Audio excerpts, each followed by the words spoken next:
नमस्कार दोस्तों, स्वागत है आपका टेस्ट ऑफ बिहार में। और आज से हम आपको बताने वाले हैं जो डेली रोज़मर्रा के खाने में हम जो प्रयोग करते हैं, आलू, बैंगन, सेम और टमाटर की सब्ज़ी। चूँकि ये रोज़मर्रा की चीज़ें हैं और ये हम आपको दिखाना चाहेंगे कि किस तरह से इसकी सब्ज़ी आसानी से और लज़ीज़ बना सकते हैं। तो आइए शुरू करते हैं। सबसे पहले आप देख लीजिए कि हमने इन आलू, टमाटर और बैंगन को काट लिया है। रुकिए।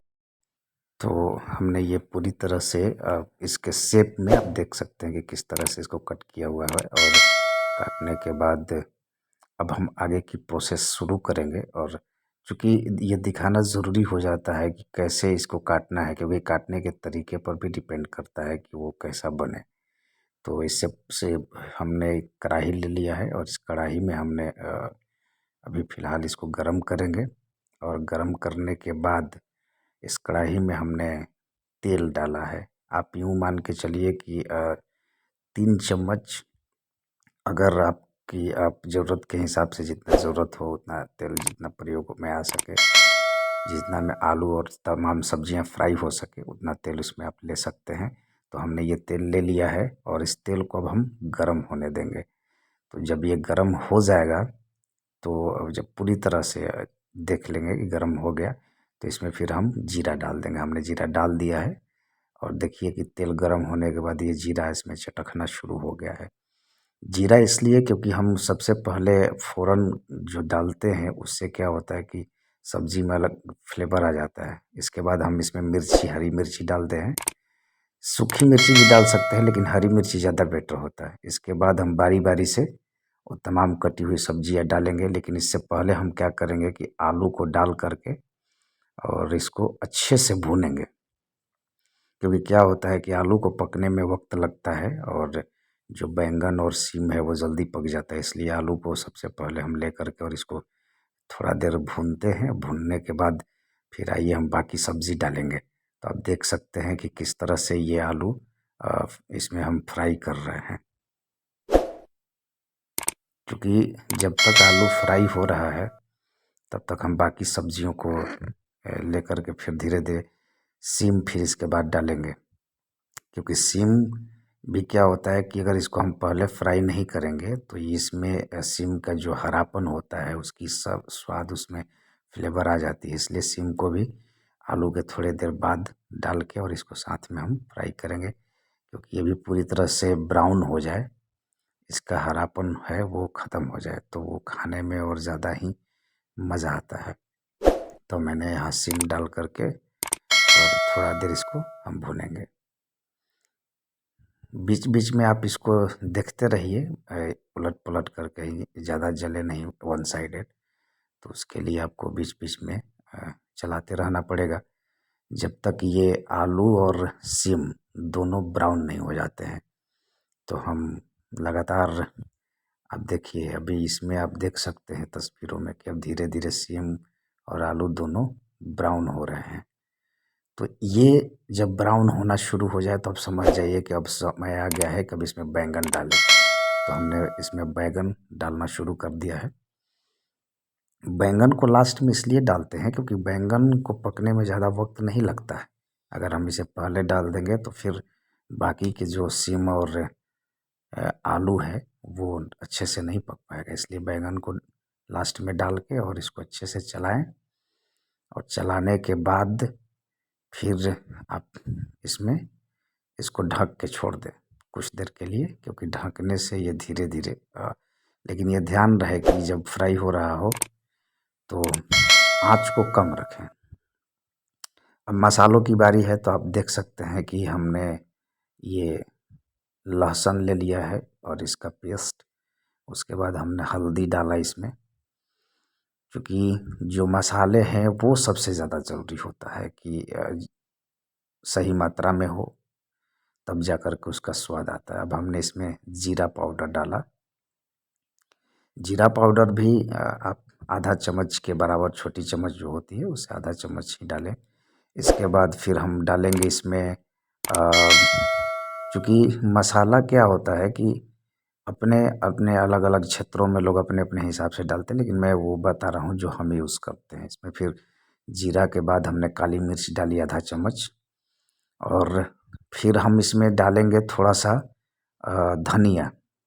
धनिया 2 चम्मच के बराबर डालना पड़ेगा, क्योंकि धनिया बहुत सारे लोग होते हैं जो बैंगन की सब्ज़ी में प्रयोग नहीं करते हैं, लेकिन चूँकि हम जो रेसिपी आपको बता रहे हैं इसमें धनिया का प्रयोग ज़रूरी है। तो 2 चम्मच के करीब हमने इसमें धनिया डाल दिया है, और अब इन तमाम मसालों को पानी में डाल करके और अच्छे से मिला लेंगे। हमने इसमें पानी डाल दिया और इसको डाल करके हम अच्छे से इसको मिला लेते हैं। क्योंकि क्या होता है कि मसाला को पानी में भिगो करके अगर मिलाने से ये बेहतर हो जाता है। अब हमने इस मसाले का जो पेस्ट बनाया था उसको हमने सब्ज़ी में डाल दिया है, आप देख सकते हैं। माफ़ कीजिएगा, हमने डालते वक्त नहीं दिखाया, लेकिन अभी हमने डाल दिया है, और इसमें डालने के बाद हम अब इसको सब्ज़ी में अच्छे से मिलाते हैं। तो अभी हमने इस मसाले को अच्छे से सब्ज़ी में मिक्स कर दिया है। आप देख सकते हैं तस्वीरों में कि इसको अच्छे से हमने मिला दिया है।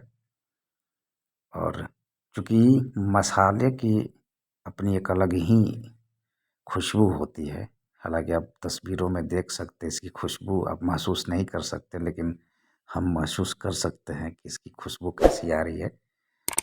तो ये तमाम चीज़ों को मिला करके और हम थोड़ा देर के लिए इसे ढक देंगे किसी बर्तन से। तो हमने यहाँ इसे ढक दिया है,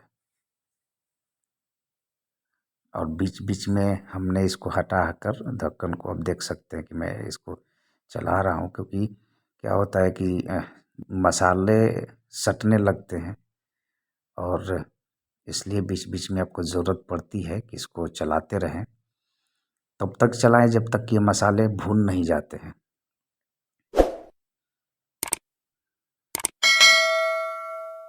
अब हमने थोड़ा सा इसमें पानी डाला है, क्योंकि क्या होता है कि अगर आप डायरेक्ट मसाला के साथ भूनिए तो वो फ्लेवर नहीं आ पाता है जो हम आपको बता रहे हैं। इसमें पानी डालने से क्या होता है ना कि ये सारा फ्लेवर एक साथ मिक्स हो जाता है, तमाम सब्जियां जो होती हैं उनके फ्लेवर एक साथ मिक्स होते हैं।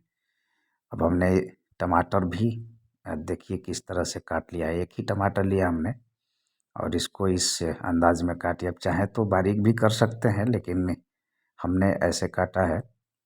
और फिर इसको भी हम डाल देंगे, क्योंकि टमाटर को पहले डालने से क्या होता है कि ये भी, इसका भी फ्लेवर जो है वो सब्जी के साथ मिक्स हो जाता है। तमाम जो बैंगन है, सेम है, आलू है और टमाटर, इन तमाम चीज़ों का फ्लेवर जो हो एक साथ आकर मिक्स होता है, और वो जो टेस्ट बनता है वो काफ़ी बेहतरीन होता है। तो आप देख सकते हैं धीरे धीरे कलर बन रहा है। अब हम इसमें और ज़्यादा पानी थोड़ा सा डालेंगे, क्योंकि पिछली बार जो हमने पानी डाला था वो कम पड़ गया था। अभी इसमें हम फिर से पानी डालते हैं। पानी इस तरह से डालिए कि सारी सब्जी डूब जाए करीब करीब, तब जा कर के, क्योंकि पानी में पकाने से उसका फ्लेवर और भी बेहतरीन आता है। मसाले थोड़ा सा भुनने के बाद पानी में फिर इसको डाल करके और अच्छे से पकाएं। हमने पानी डाल दिया है और हम इसको अब बंद करेंगे।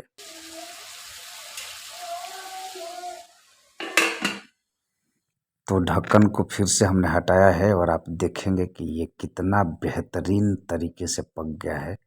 मसाला पूरी तरह से पानी में मेल्ट हो गया है और सब्ज़ी भी करीब करीब पक गई है। तो चूँकि अब बारी है इसमें धनिया पत्ता डालने की, क्योंकि जो धनिया का पत्ता है वो डालने से इसके फ्लेवर में और ज़्यादा निखार आता है। तो अभी हमने धनिया ले लिया है अब इतना मात्रा में, और इसको हमने इस अंदाज में काट लिया है। और फिर क्या करेंगे कि धनिया को अब हम, आप देख सकते हैं कि किस बारीकी के अनुसार, आप चाहें तो क्रश कर सकते हैं, हाथ से भी तोड़ सकते हैं, लेकिन हमने इसको काट लिया है। अब इसको हम डालते हैं सब्ज़ी में। तो अभी ढक्कन को हमने हटाया। देखिए किस तरह से सब्ज़ी का कलर आया है, और साथ ही साथ इसकी खुशबू भी बहुत अच्छी आ रही है, हालांकि आप महसूस नहीं कर सकते हैं। और अच्छी से सब्ज़ी पक गई है। तो अब बारी है, देखिए हमने इसमें आलू को चेक किया है कि आलू पक गया है या नहीं। तो आलू पूरी तरह से पक गया है। अब हम इसमें धनिया पत्ता डालेंगे। सेम आलू सब कुछ अच्छे से पक गया है। अब ज़रूरत है कि धनिया पत्ता डाल करके और उसके फ्लेवर को इसमें शामिल करने का। तो धनिया पत्ता अब जाएगा इस सब्ज़ी में।